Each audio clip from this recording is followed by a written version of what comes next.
Hello viewers, আসসালামু আলাইকুম। আমি এখন আছি বিচাবিতলা ক্রিকেট মাঠে, আর যেখানে কিনা গ্র্যান্ড ফাইনাল ম্যাচ অনুষ্ঠিত হবে, আর যেখানে এই খেলায় অংশগ্রহণ করবে বাখননগর একাদশ বনাম রামচন্দ্রপুর সোনাকান্ত একাদশ। আর এখানে কিন্তু টেপ টেনিসের কিং যারা আছে, যাদেরকে আমরা টেপ টেনিসের কিং নামে চিনি, শুকুর, জিনের বাদশা গুল্লি এবং কি সিক্সার মাসুম, বাবলু, তারপরে আরো যত টেপ টেনিসের কিং আছে সবাই কিন্তু এই মাঠে আসবে।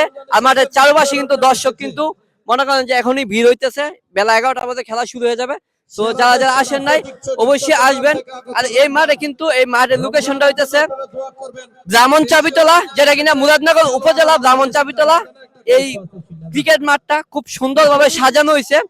এটা গ্র্যান্ড ফাইনাল ম্যাচ আজকে 16ই ফেব্রুয়ারি বেলা 11টার দিকে শুরু হয়ে যাবে।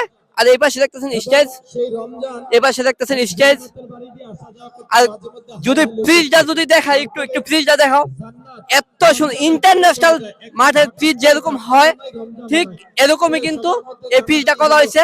আর এই মাঠে কিন্তু খেলা হবে। এই মাঠে কিন্তু আসতেছে যত টেপ টেনিসের কিং আছে, হেলিকপ্টার বাবলু থেকে শুরু করে জিনের বাদশা গুল্ডি, এবার কিং শুকুর, তারপরে জাবের, সিক্সার মাসুম, যারা আছে সবাই কিন্তু এই মাঠে আজকে আসবে। তো যারা যারা এখনো আসেন নাই আসবেন ইনশাল্লাহ। আর সবাই ভিডিওটা বেশি করে লাইক কমেন্ট শেয়ার করবেন। আর দেখা যাক লাইভ দেখাইতে পারি, সবাই চোখ রাখুন আমার এই হৃদয় ভাই পেজে। ধন্যবাদ সবাইকে।